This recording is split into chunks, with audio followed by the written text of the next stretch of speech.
La team, nous allons écouter ici cette vidéo où Soro Guillaume nous disait qu'être burkinabé, malien en Côte d'Ivoire était un crime de lèse-majesté.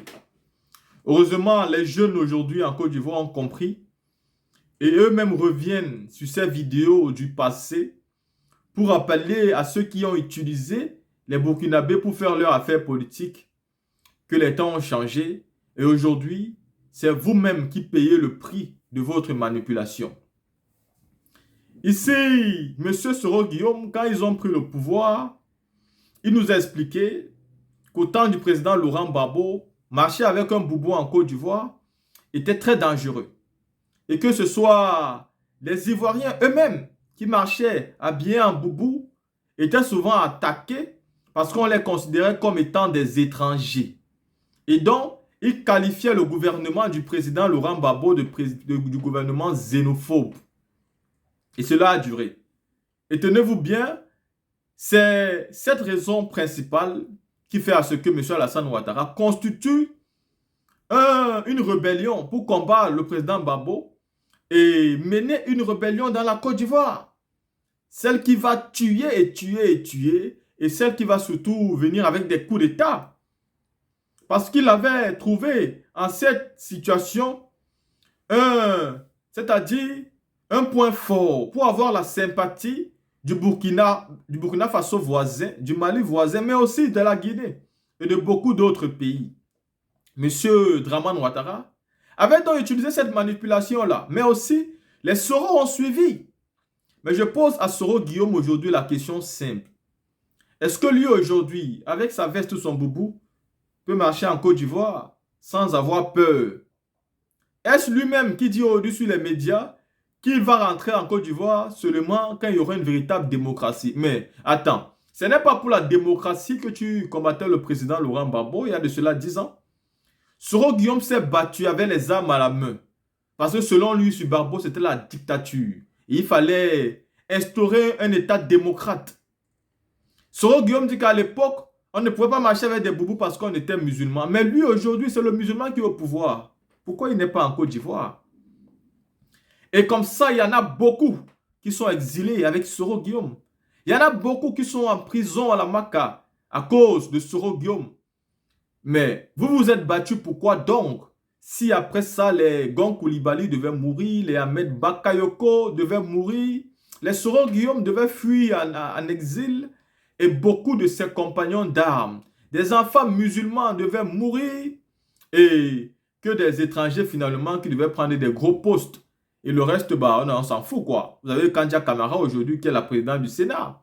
Vous avez Adama Bitogo qui est le président de l'Assemblée nationale et aussi qui a été nommé maire de Yopougon. Et ainsi de suite, hein, vous avez Alassane Ouattara lui-même, commandant en chef qui est président de la République. Et vous avez Soro Guillaume, musulman de Côte d'Ivoire, enfant de la Côte d'Ivoire, qui se retrouve en exil. Mais ce pourquoi tu t'es battu là, pourquoi tu es en exil aujourd'hui? Vu que tu avais dit que si Ouattara est là, ça va, les musulmans seront à l'aise. Est-ce que toi, tu es un chrétien? Bon, je pense que Soro même a compris et que les Ivoiriens aussi sont en train de comprendre. Avant de continuer la team, écoutons cette vidéo-là, écoutons quelques mots de Soro et aussi cette parole de ce jeune frère qui va ouvrir les yeux, oui, sur ces erreurs qui ont été commises hier. La team, écoutons. Quand vous étiez en boubou, vous étiez sénégalais, burkinabé, malien. Et pour le fait que vous étiez sénégalais, burkinabé, malien, on pouvait vous tuer dans la rue. Les clivages. Voilà, on pouvait vous tuer dans la rue. Hier, quand ils portaient boubou, on te catégorisait de sénégalais, burkinabé, malien. Et juste pour ça, là, juste parce que tu étais sénégalais, burkinabé, malien, on pourrait te tuer. Moi, ici, ivoiro burkinabé, je ne sais pas pour les autres, mais personnellement, je ne connais pas un burkinabé qu'ils ont tué parce qu'il était burkinabé. Non, vous avez un peu utilisé de la manipulation. Mais ça rattrape toujours. Ça rattrape toujours. Aujourd'hui, c'est vous les mêmes qui vous mettez dans des groupes pour dire que oui, les burkinabés, il est ceci, les burkinabés là. Vous avez pété les plombs, les gars. Vous avez utilisé les burkinabés, les maliens, les sénégalais hier pour condamner quelqu'un.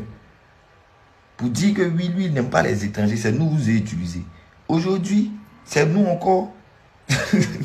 C'est nous, vous avez dit que non, nous, on est comme ça, on est aussi, on est comme ça. On n'a qu'à retourner dans nos pays. Vous connaissez les étrangers. Vous connaissez les étrangers. En plus de ça, encore, vous nous accusez. C'est-à-dire que des Ivoiriens ils prennent bateau, ils fuient les misères du pays, ils prennent bateau pour aller là-bas. Arriver là-bas, vous dites que non, c'est pas vous. C'est les Burkinabés, c'est les Maliens, c'est les Sénégalais. Les mêmes qu'on voulait tuer hier, quand vous portez Boubou, on disait que non, parce que tu étais Burkinabé. À un moment, il faut arrêter. Les réalités là vous dépassent. Quand il y a un jeune de 20 ans, 23, 24, qui a reçu une très mauvaise éducation de la société. Parce que le système scolaire, maintenant, on connaît. C'est des machettes pour des congés, on connaît. Il ne veut même pas dire qu'il n'arrive pas à trouver du travail même. Parce qu'il n'y a pas. Voilà. Pour l'image du pays que vous vendez, là, vous ne pouvez pas dire à un jeune de partir être mécanicien à Dabakala. Parce que c'est les work que l'emploi jeune propose. Vous montrez que le pays avance, vous montrez des ponts. Les gars aussi, ils réfléchissent en fonction de ce que vous montrez. Mais quand ils n'arrivent pas à travailler, qu'est-ce qu'ils font? Ils sont obligés de s'évader. Ils sont obligés de s'évader. Et pour s'évader, là, il faut quoi? Il faut de la drogue. Et la drogue, là, qui fait rentrer ça dans le pays? Ce n'est pas moi. Les vaudis, là, qui fait rentrer ça dans le pays? Ce n'est pas moi. Donc, les jeunes sont obligés de prendre des comprimés, des trucs que certaines personnes laissent rentrer dans le pays pour s'évader, pour pouvoir oublier leurs problèmes. Ce n'est pas l'apologie de la drogue qui est faite. Je suis en train de dire simplement qu'il faut s'attaquer directement aux causes aussi.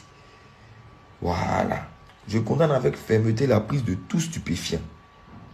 Mais il faut que vous agissiez pour la jeunesse. Et puis dites la vérité à vos partisans. Après avoir écouté ici les gars, nous convenons que oui, la jeunesse ivoirienne est lucide aujourd'hui. Et nul ne peut encore venir avec la manipulation. Et donc, nous savons qu'en 2025, la chose politique en Côte d'Ivoire sera extrêmement extrême et dangereuse. Oui, l'élection présidentielle de 2025 sera digne de ce nom. Et M. Alassane Dramane Ouattara risque de lire. Oui, il va lire parce que l'opposition, dans sa majorité, va certainement se mettre ensemble pour pouvoir démontrer à Alassane Ouattara que la Côte d'Ivoire appartient d'abord aux Ivoiriens et qu'il est important pour eux de se battre pour leur nation et pour ne pas la laisser entre les mains de celui qui ne l'a jamais aimé.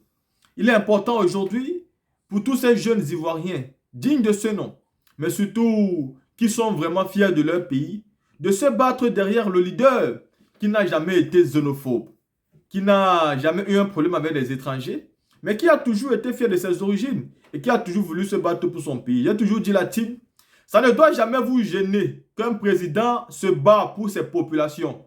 C'est pourquoi il est voté. Un président n'est pas voté pour servir, c'est-à-dire d'autres personnes. Il doit d'abord servir son peuple. Il est important d'être panafricain. Mais vous ne pouvez même pas être panafricain si vous n'aimez pas votre peuple. Parce que votre peuple aussi est un peuple africain. Donc aimez d'abord votre peuple avant d'être panafricain. Et donc si le président Laurent Gbagbo se battait d'abord pour les Ivoiriens, bon, où est le mal? Vouloir le rendre, c'est-à-dire vouloir faire comme si c'était un crime de lèse-majesté, c'est vouloir nous manipuler. Chacun de nous veut voir son président, c'est-à-dire prendre soin de lui, prendre soin des citoyens de son pays d'abord. Et ensuite, on prend soin des voisins, des amis, des frères. La bonne charité commence toujours par soi-même. Bon, stop à la manipulation. Et bonjour au réveil d'esprit à une jeunesse consciente qui se met ensemble aujourd'hui pour un avenir meilleur. J'espère que Guillaume Soro, plus le temps passe, plus il comprend. Et j'espère que dans un avenir proche, il nous donnera encore plus de révélations que ce qu'il a déjà fait. La team, à vous l'antenne, dites-nous ce que vous pensez après cette vidéo.